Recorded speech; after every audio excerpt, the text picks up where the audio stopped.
Good morning বন্ধুরা, কেমন আছো তোমরা সবাই? আশা করি তোমরা সবাই ভালো আছো। আমিও খুব ভালো আছি। এই যে দেখো, বাপের বাড়িতে তো আছি, তোমরা সবাই জানো। তো এখানে এই যে কালী পুজো আছে, তো মাকে সাজানোর জন্য, রং করার জন্য মানে রেডি চলে এসেছে সবাই। তো এই যে দেখো, রং শুরুও হয়ে গেছে, রং প্রায় কমপ্লিটের দিকে। তো এই যে রং করছিল, ভাবলাম একটু ভিডিও করি, তোমাদের সাথেও শেয়ার করি। যখন ছোট ছিলাম না, ছোট থেকেই আমরা বসে থাকতাম ঘরের মধ্যেই। তো মানে সাজানোর পর না ঘরে ঢোকানো একটু অসুবিধা হয়ে যায়, মোটকগুলো ভেঙে যায়। তো সেই কারণে প্রতি বছর ঘরের মধ্যেই সাজানো, রং করা হয় আর সাজানো হয়।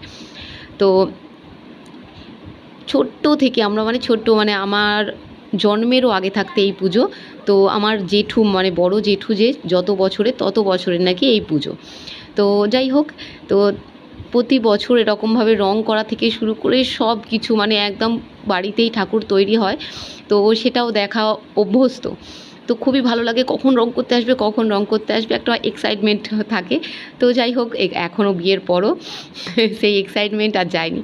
তো যাই হোক, আমরা চলে এসেছিলাম, ঠাকুর রং করতে এসেছিলো বলে দেখতে এসেছিলাম।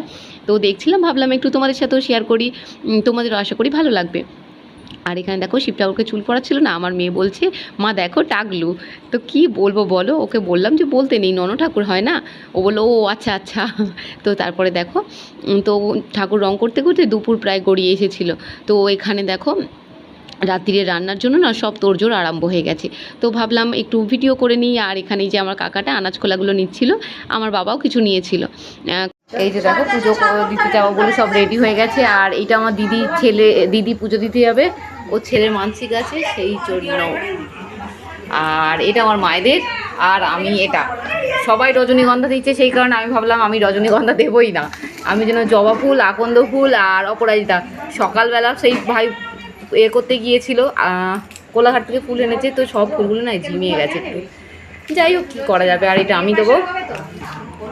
আর এটা আমার মায়েদের, এটা আমার দিদি, ওর ছেলের মানসিক আছে, আবারও বলছিলাম। দেখ, মানসিক আছে বলে মানসিকের অনেক কিছু আছে আর কি।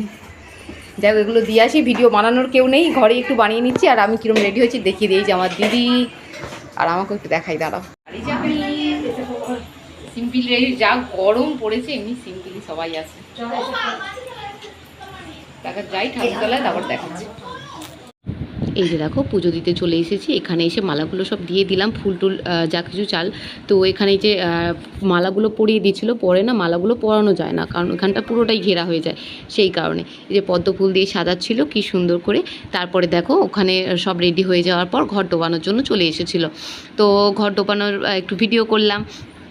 তো এতটা জোরে, আমি একদম ঢাকির কাছেই ছিলাম না, এতটা জোরে হচ্ছিলো, সাউন্ডটা কেটে কেটে যাওয়ার মতোই লাগছিল। সেই কারণে ভাবলাম সাউন্ডটা অফ করে দিয়ে আমার ভয়েস দিয়ে দিই। তো এখানে দেখো, এখান থেকে জল মানে একটু উড ভাট বলে ফেলছি আমি, যাই ঘর ডুবিয়ে তারপরে আমরা সবাই চলে যাব শীতলা তলায় নারায়ণ আনতে, তারপরে আমাদের বাড়িতে লক্ষ্মী ঠাকুর আনতে।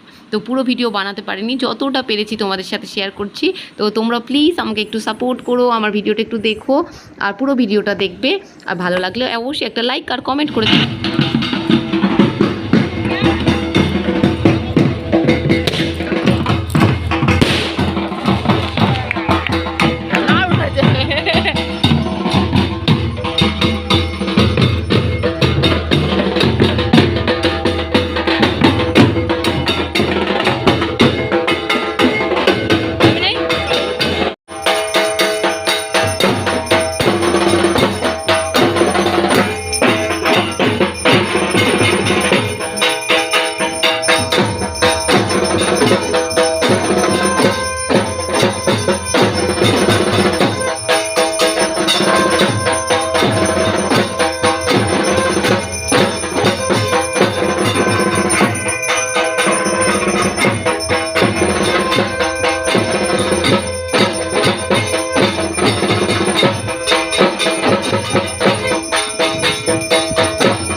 এই যে দেখো বন্ধুরা, মায়ের আরতিও আরম্ভ হয়ে গেছে।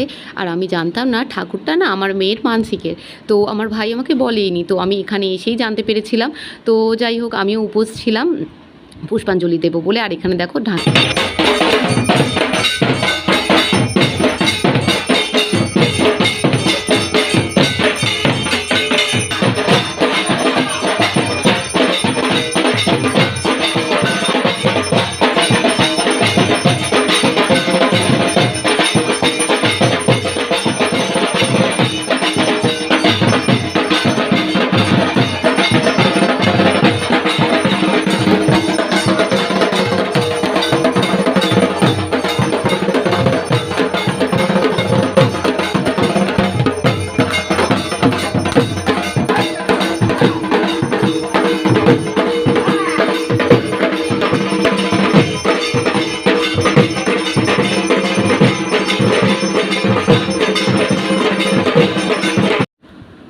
যে দেখো বন্ধুরা, তো আরতি কমপ্লিট হয়ে গেছে, হয়ে যাওয়ার পর একটু ঠাকুরমশাইরা রেস্ট নিচ্ছে।